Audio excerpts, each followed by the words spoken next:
Dear student, good morning. We see the unit number 5. The name of the unit is Programming Paradigm. This unit is for 18 marks in your end sem examination. Now we will see first what is Programming Paradigm.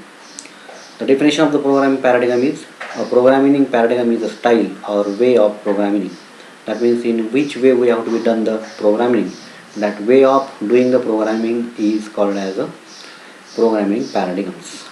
Now there are the number of paradigms are used nowadays for doing the programming, but we will see some mostly used or some common paradigm that are used for the programming. First one is the monolithic programs or the monolithic programming paradigm.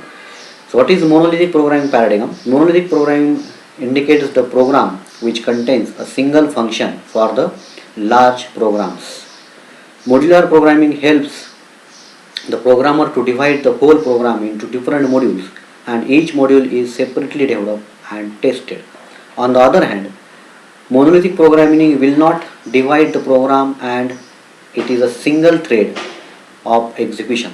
That means in this monolithic programming paradigm there is a single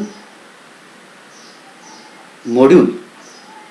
In that module the whole programs or the whole applications can be developed, and in a modular programming paradigm all the applications can be divided into a number of modules or the separate modules. These are the difference between the monolithic and the modular programming. So what are the advantages of the monolithic programming? The first advantages of the monolithic programming is easy to implement programs, small applications. That means we can develop a small applications by using this monolithic programming paradigms. What are the disadvantages of monolithic programming paradigm? The disadvantage is that the first disadvantage is that difficult to check error on the large programs, difficult to maintain, code can be specific to a particular problem, that means it cannot be reused. So these are the monolithic programming paradigm. Next paradigm is a procedural programming paradigm. So what is the procedural programming paradigm? It consists of a sequence of statements. After execution of each statement, the values are stored in the memory. This is a programming paradigm in which there are the various subroutines that access the global data. The central feature of this language are variables, assignments, statements and iterations. Using the instructions such as jump, call, go to, the control flow can be altered. Example of imperative programs are COBOL and Forika. So these are the structural programming these are the regarding which we can say what is the procedural programming. Now we see what are the advantages of this procedural programming. Simple and easy to write. These language have low memory utilization. What are the disadvantages of this one? Disadvantages is that large complex program cannot be implemented using this category of language. Parallel programming is not possible in this language. There is no code reusability. Global data can be altered, and it is difficult to maintain the programs. So these are the some disadvantages of the procedural oriented programming. Now then, next point is the structural programming. So what is the structural? Structural programming is also known as a modular programs. Structural means what? When there is a very large applications, we can divide these large applications or the large software into sub modules. So this type of writing the programs, doing developing the software, these are called as a structural programming concept or the structural programming language. Now in this structural programming we will see the definition diagram of the structural procedural programming. Like this is the global data, these are the some structural programming paradigms diagram. Now in this structural programming it mainly consists of three elements. First one is the selection statement, sequence statement, iteration statement. The structural program consists of well structured and separate modules. The structural program use single entry and single exit element. The structural program are well maintained and clean. For example, Pascal makes use of structural programming approach, or we can also see the some C programming language is also using the structural programming approach.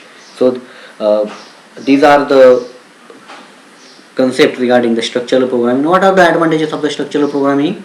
Programs become easy to implement, easy to maintain. The program are problem based and not machine based. It becomes very easy to debug the programs due to the modular approach. What are the disadvantages of the structural programming? As the programs are machine independent, the conversion of programs to machine code takes time, and development of programs takes longer time. That means if you want to develop the very large application by using this structural program approach, it takes a longer time. And again, when we transfer the code from higher programming language to the machine level language, it takes more time as compared to other concept. So this is regarding the structural programming paradigm. Now next, number 4 program concept is called as object oriented programming paradigm. You can see the program is written as a collection of class and object which are meant for communications. This is happening in the object oriented programming. Then that means when you write the programs by using some objects and by using some classes concept, this type of approach is called as a object oriented programming concept. The smallest and basic entity is object, and all kind of computational is performed on the object only. More emphasis is on data rather than the procedure. It can handle almost all kind of real life problem which are today in scenario. For example, C++, Java, Python, all these languages can use the object oriented programming concept. What are the advantages? This can provide the data security, it can provide the inheritance, code reusability, flexibility, and abstraction is also present. Now what are the disadvantages of this type of object oriented programming?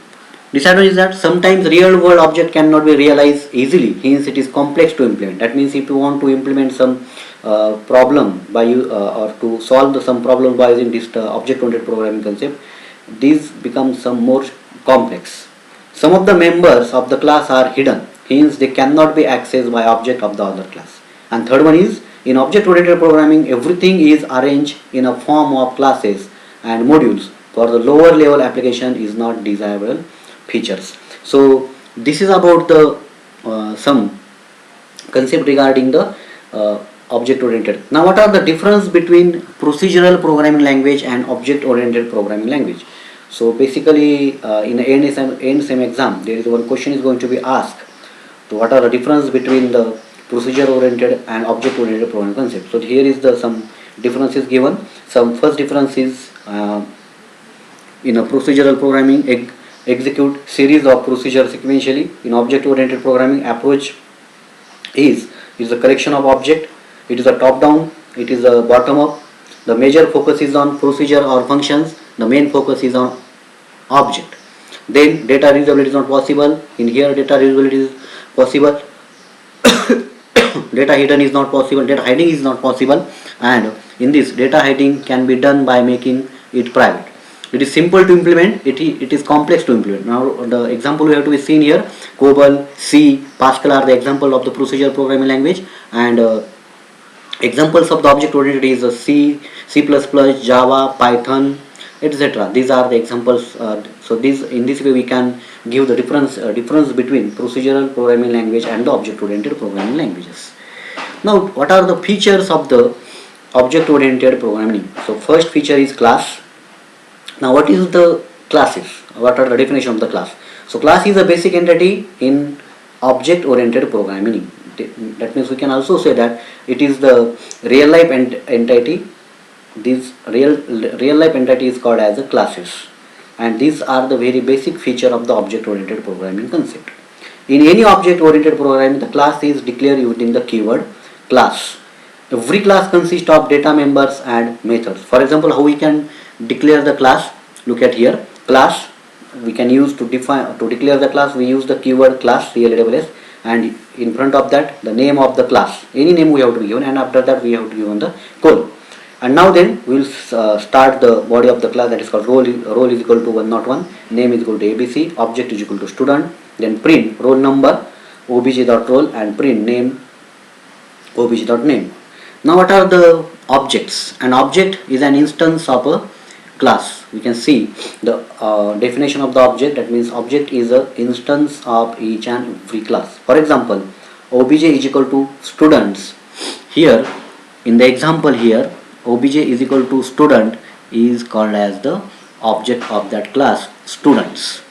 So that means we can create the one object of that particular class. The name of the class is a student, so we can create the one object of that particular class students. Now objects are runtime entity of the object oriented programming. Objects communicate with each other using the message. While communicating each other, it is not necessary to know the details of the communicating object. Thus the internal details of the each object can be hidden from the another object. That means one object cannot see all the details to the another object.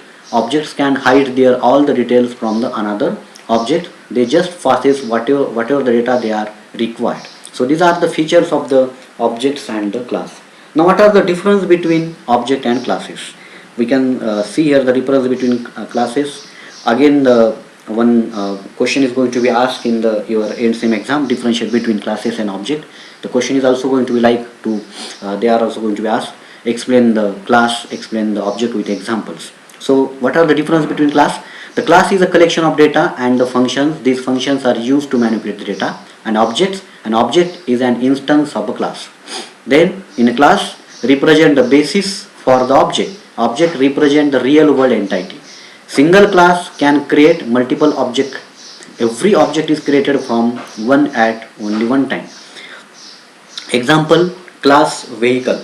We can give the name of any class. Suppose we can create the one class, that is the name of that class is a vehicle class. Now the example of the object is Alto, Zen, Santro are the object of that vehicles. That means vehicle is a one class and the object of that vehicle class is a Santro, Zen, Alto. We can create a number of objects of that particular class vehicles. So in this way, in the first lecture we will see these few concepts, likewise the programming paradigm, then objects and the classes, and differentiate between the object and the classes. So this is I think enough for the first lecture. Now remaining part of the this unit we will see in the another lecture. Thank you very much.